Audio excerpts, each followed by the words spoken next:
Hola y bienvenido al Instituto Bíblico del Aire de hoy.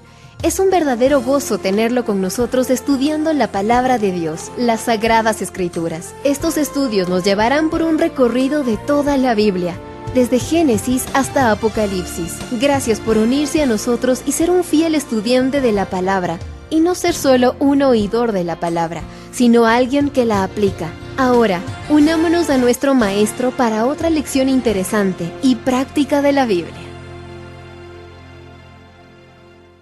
Hace algunos años un misionero fue martirizado junto a 4 amigos en el Ecuador. Un hombre llamado Jim Elliot, quien tenía títulos de posgrado y la gente le decía que él no debía ser misionero porque él era tan inteligente y bien educado, fue al campo misionero siendo un hombre joven, y él y 4 de sus amigos fueron atacados por los indios Auca y sus cuerpos fueron descuartizados con machetes. Triste historia esta. Enviaron militares a tratar de recuperar los cuerpos, pero los cuerpos habían sido echados a un río de la selva después de haber sido despedazados. Y cuando encontraron por fin el cuerpo de Elliot, los peces carnívoros habían comido toda la carne y solo encontraron pedazos de huesos. Pero también encontraron el diario de Jim Elliot, y en ese diario dañado por el agua encontraron estas palabras: cuando el tiempo llega en el plan y propósito de Dios en que debes morir, ocúpate en que todo lo que tengas que hacer es morir.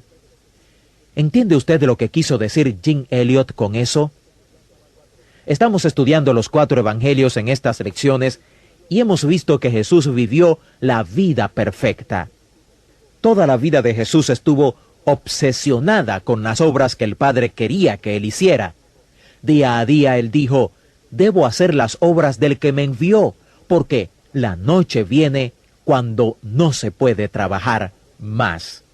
Cuando él llegó cerca del fin de su vida, él dijo: yo te he glorificado porque he cumplido con cada tarea que tú me asignaste. Cuando él fue transfigurado, esa fue una de las crisis de Cristo, dice que se encontró con Elías y con Moisés. Aquí es donde el Nuevo Testamento y el Antiguo Testamento se encuentran, en el monte de la transfiguración. Imagínese, aparece Moisés, aparece Elías y Jesús está allí. Jesús es transfigurado. Pedro, Santiago y Juan están allí, y cuando Pedro ve a Moisés, a Elías y a Jesús transformado totalmente, no sabe qué decir. Pero de todos modos dijo algo. Señor, dijo él, es bueno que estemos aquí. Vamos a construir 3 tabernáculos, uno para ti, uno para Moisés y uno para Elías. Y dice que él dijo eso porque no sabía qué decir. ¡Qué experiencia!, ¿verdad? Estar en el monte de la transfiguración, viendo a Cristo transfigurado, viendo a Moisés, viendo a Elías conversando con él. Pedro nunca superó eso, porque él dice en su carta que estuvo en el monte con Jesús. Nunca olvidó esa experiencia. Cuando Jesús se encontró con Moisés y Elías, ellos sí sabían qué decir. ¿Qué se dijeron el uno al otro? ¿Ha leído usted eso alguna vez?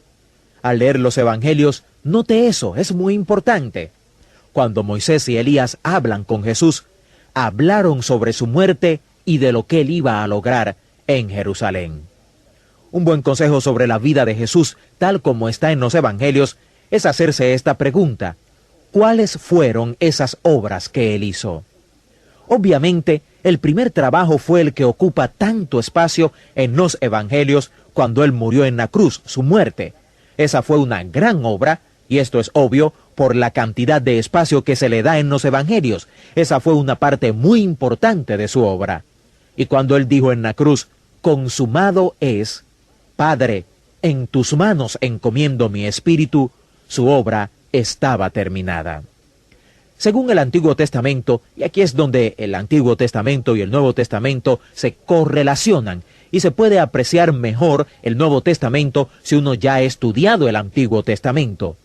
En el Antiguo Testamento Dios dijo: créanme cuando les digo que voy a reconciliar ese divorcio. Los judíos del Antiguo Testamento tenían todas esas ofrendas de sacrificio. En Levítico y en otros libros del Antiguo Testamento, estas ofrendas son símbolo de algo. Ellos debían sacrificar corderos y animales si querían que sus pecados fueran perdonados. Y siempre se les explicó que los animales eran sacrificados como una figura del Cordero que vendría algún día, el Cordero de Dios. Fue su muerte, fue el sacrificio de ese Cordero lo que causó que Dios perdonara el pecado. Todos esos otros corderos eran una representación de eso que vendría, eran un símbolo de eso. En el Antiguo Testamento Dios está constantemente diciendo, cada vez que se sacrificaba un cordero, créanme cuando les digo que lo voy a hacer. ¿Recuerda usted el libro de Job? Job entendió que necesitaba un Salvador. Él lo llamó Redentor. Él dijo, yo sé que mi Redentor vive, y un día se levantará sobre el polvo. ¿Qué era un Redentor? El Redentor o el concepto de redención era un término legal antes que teológico. Recuerde la historia de Ruth, cómo Booz actuó como redentor, es decir, la compró pagando sus deudas y la trajo de nuevo a la familia de Dios. En el Nuevo Testamento, cuando los apóstoles como Pedro entendieron lo que Jesús hizo al morir en la cruz, lo pusieron de esta manera. Ellos no fueron redimidos con cosas corruptibles como oro ni plata, sino con la preciosa sangre de Cristo como un cordero sin mancha. Ese fue el precio de nuestra redención. Así que la muerte de Cristo en la cruz fue otra de sus obras, su obra de redención, su ministerio de redención. Jesús tuvo otras obras además de su obra de redención. La obra de redención la realizó realmente en una tarde, pero él vivió 33 años. ¿Qué más hizo? Esa es la pregunta. Principalmente nos enseñó a vivir, y eso no lo podía hacer en una tarde. Jesús dijo en el Evangelio de Juan, yo soy el camino, la verdad y la vida. Nadie viene al Padre sino por mí. Cuando él hizo esa afirmación en Juan capítulo 14, versículo 6, se estaba refiriendo probablemente a su obra redentora, porque no hay otro camino hacia Dios excepto el camino del Cordero de Dios. La muerte de Jesús en la cruz es la única manera de ser salvos según la Escritura. Todo el Nuevo Testamento afirmará y confirmará eso. Ahora, quizás cuando él dijo, yo soy la vida, se estaba refiriendo a su ministerio milagroso. Note cómo él no dijo, he venido para mostrarles el camino y para hablarles de la vida y de la verdad. Él dijo, yo soy la verdad, yo soy la vida, yo soy el camino. Si usted lee los evangelios, fíjese en los milagros de Jesús. 1/3 del contenido de esos 4 evangelios tiene que ver con su ministerio de sanidad. Jesús sanó a muchas personas. Ahora, al leer sobre el ministerio de sanidad de Jesús, hágase esta pregunta. ¿Cuál es el significado del ministerio de sanidad de Jesús para mí hoy en día? La verdad más dinámica en el Nuevo Testamento vendrá después de la resurrección de Jesús. Ciertamente, al estudiar el libro de los Hechos y las epístolas del Nuevo Testamento, la verdad más dinámica emerge en el Nuevo Testamento, y es esta: Jesús está vivo y activo en el planeta Tierra. Jesucristo fue crucificado y sepultado, pero no se quedó ahí. Resucitó de los muertos y vive, y Él vive en las personas hoy. Esa es la verdad más dinámica en el Nuevo Testamento. Cristo en usted. Esa es la esperanza de gloria según el Nuevo Testamento. Si el mismo Cristo que vivió hace 2000 años atrás vive en usted y en mí, y cerca de 1/3 de su ministerio fue el de sanidad cuando Él estuvo aquí, ¿piensa usted que el Cristo que vive en usted puede sanar? Por supuesto que puede. Eso es lo que el ministerio de sanidad de Jesucristo significa para nosotros al estudiar los evangelios. Ahora, ¿es siempre la voluntad de Dios sanar? Obviamente se ve que no siempre es su voluntad sanar. Él nos sanó, por ejemplo, al apóstol Pablo, y el mismo Pablo tuvo un gran ministerio de sanidad. Él hasta vio gente levantada de los muertos en su ministerio, y sin embargo, él tenía una enfermedad. 3 veces le había pedido a Dios que se la quitara, y cada vez la respuesta de Dios fue, no, no, no. porque mi gracia es suficiente para ti, porque mi poder descansa sobre ti cuando eres débil, más que cuando eres fuerte. Si te permitiera ser fuerte, Pablo, confiarías en tu propia fuerza, así que te voy a mantener débil.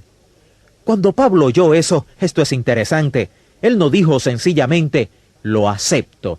Él dijo más bien, me gloriaré en eso. Entonces, si ese es el plan de Dios para mí, y si eso es lo que Él usa en el poder de Él para estar en mí, no solo lo acepto, sino que me glorío en eso. Porque cuando soy débil, dice Pablo, es entonces cuando soy fuerte. Dios no sanó a Pablo, y hay muchas otras personas que Él no sana. Dios no sana a todo el mundo. Es posible, como vimos en el libro de Job, que Él se glorifique por no sanar a alguien, dándole la gracia para vivir con lo que le ha dado. Pero al leer los evangelios, mire el ministerio milagroso de Jesús. No hay duda. Él realizó milagros y todavía los hace. Jesucristo fue un hombre con una misión, un hombre con una magnífica obsesión. Su obsesión era trabajar y hacer las obras de su Padre. ¿Cuáles eran esas obras? Al leer los evangelios, búsquelas. ¿Cuáles fueron sus obras? Obviamente está su obra de redención y su obra de regeneración, podríamos llamarla así. Y aquí está lo milagroso, regenerar a la gente, poner a la gente de nuevo en su lugar, físicamente, emocionalmente, pero también espiritualmente. Jesús además tuvo un gran ministerio como maestro. Y esto lo estudiaremos con más detalle en nuestra próxima lección. Así que le invitamos a que esté con nosotros y siga compartiendo la vida de Jesús en los evangelios.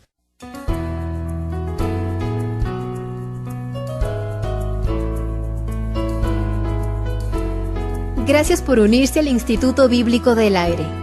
Al escuchar estas lecciones, no importa dónde se encuentre en su viaje a través de la vida, oramos que la lección de hoy lo ayude a entender y a aplicar los principios de Dios a su vida. Por favor, planifique unirse a nosotros la próxima vez al aprender juntos más de la palabra de Dios en el Instituto Bíblico del Aire. Contáctenos y comparta lo que está aprendiendo y cómo este estudio lo está ayudando a crecer en su conocimiento y fe en www.institutobiblicodelaire.com. Nos despedimos por ahora. Que nuestro Padre Celestial, que nos ama, lo bendiga a usted y a su familia, protegiéndolo y guardándolo en sus manos amorosas. Le dé su amor y paz y su espíritu de unidad para que su vida y familia glorifiquen a nuestro Señor Jesucristo.